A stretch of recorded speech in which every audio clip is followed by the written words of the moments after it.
Welcome back to the deep dive. Our mission is always the same. We take a stack of resources, could be dense research, complex reports, or, like today, a highly instructional story, and we pull out the critical knowledge you need.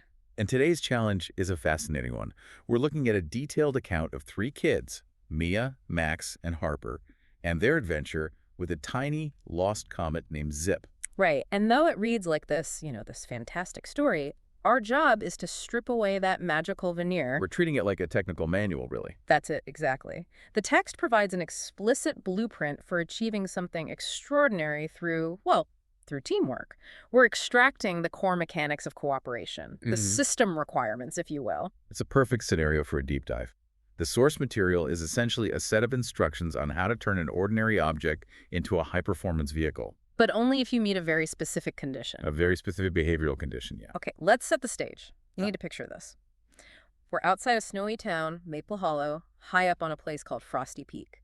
The light is fading. It's crisp, cold. And our three main characters are just getting ready for one last pretty ordinary sled ride down the hill. And that's when everything changes. Suddenly there's this flash and a whoosh, and a tiny comet, who we learned is named Zip, crashes gently into a snowbank. The description is great. It glows, it bounces like a sparkling jelly bean. And it speaks with a fizzy, twinkling voice. The text immediately explains Zip's problem. He was out delivering starlight, but, he slipped off his path in the sky. And this is crucial. The text notes that because of this, his glow, his essential power, is starting to fade. He's a power source running on low. So what happens next? This is the initial sort of accidental transfer of power. It is. Zip just lands near their plain old wooden sled, and just the proximity of this fading comet causes this immediate physical change. The sled's runners, they start to shimmer. And it says glowing lines spread across its runners like shooting star trails. Yeah, and it starts humming softly like a happy bee. I love that detail, the hum of activation, like a machine just powering up. But the power, it isn't just handed over, no strings attached. No, not at all.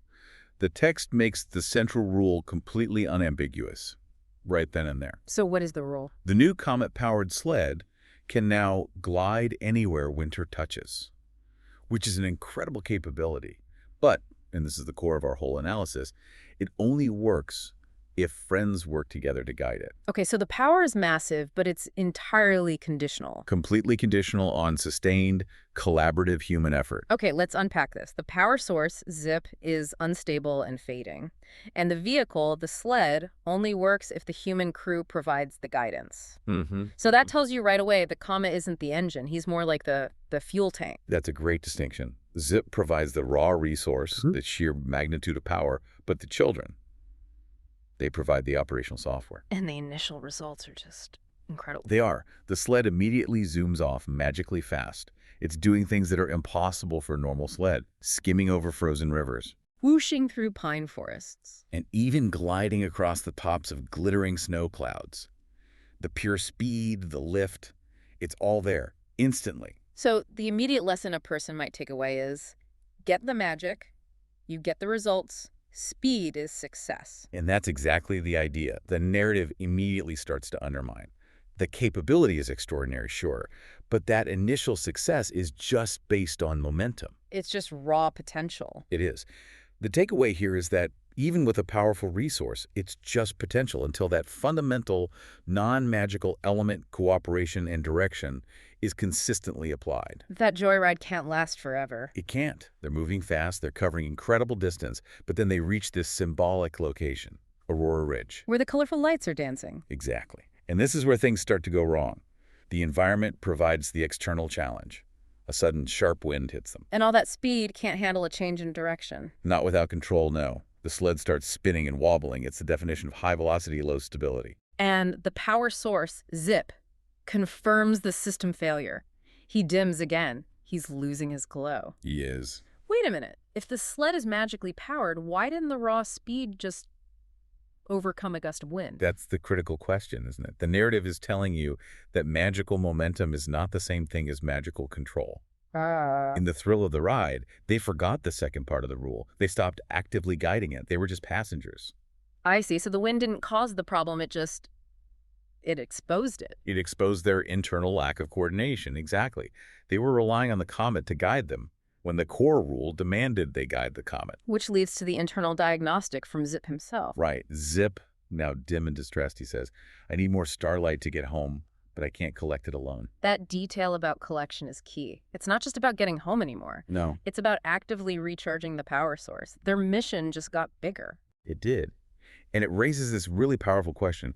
What's the connection between their physical coordinated action and the renewal of starlight, which is, this moral or essential power? The text implies their input isn't just steering, it's literally the fuel Zip needs. They can't just fix the sled, they have to fix the comet. They do, and they realize a physical solution won't work.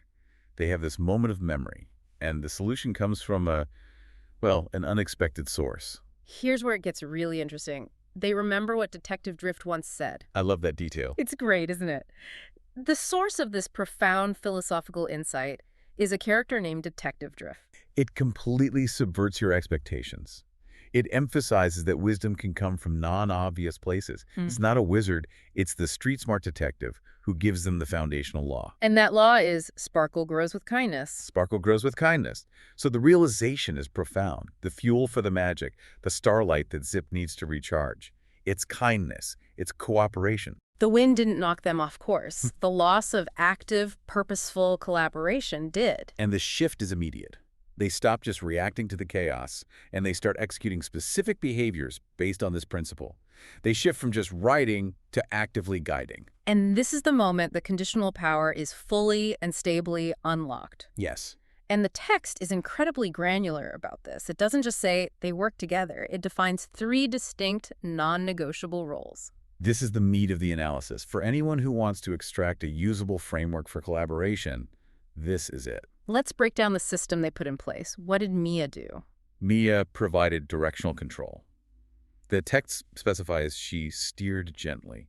She wasn't fighting the wind with brute force.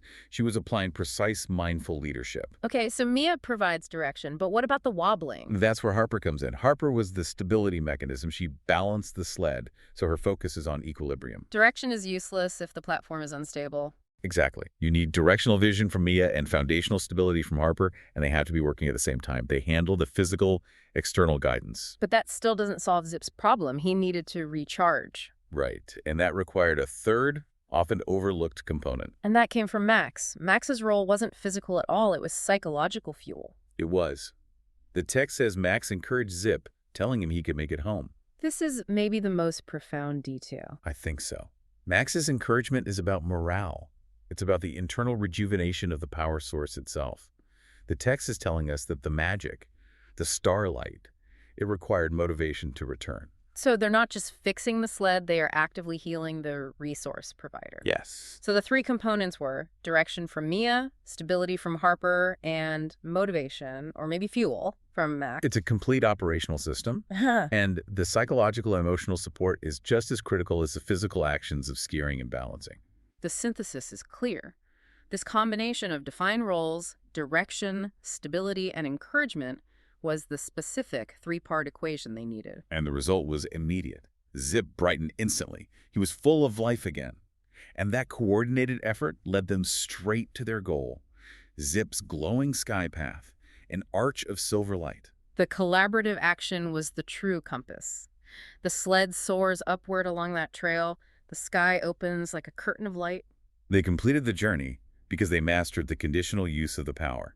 They went from being passengers to being a crew, executing a well-defined strategy. And the narrative validates all of this through Zip's final words. Yes, his parting words focus entirely on their collective effort, not on his own magic. He says, "You helped me find my way back." And then he reinforces that core principle from Detective Drift. He does. He says, "You reminded me that light grows stronger when it's shared."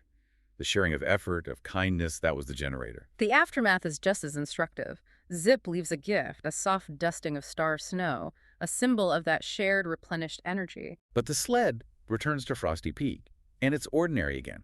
It's no longer comet-powered. The magic departs when the purpose is fulfilled. And this structure is a crystal-clear roadmap for the learner. The text even explicitly outlines what kids will learn, which confirms our entire analysis. Okay, let's list them.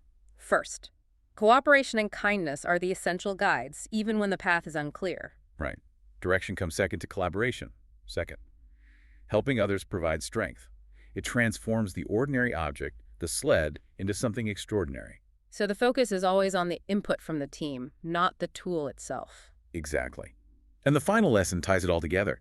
When friends work together and encourage one another, even the longest journeys become bright adventures. The power was conditional, and the condition was a clearly defined three-part system of collaborative behaviors. The journey wasn't about harnessing magic. It was about designing and flawlessly executing a perfect system of cooperation. They learned that the most critical component wasn't the comet fuel, but the human-generated guidance system. And that brings us to the final provocative thought we want to leave you with. If we look at the fact that the sled became ordinary again once the mission was done, but Zip's power was restored and shared as star snow, we have to ask a question. If the magic only resides in that collective, purposeful action, does the extraordinary power truly lie in the external resource, in the comet? Or is it fundamentally generated by the shared human connection required to direct and stabilize it? And what are the ordinary objects in your life, your team projects, your goals, that are just waiting for that cooperative guidance to become extraordinary?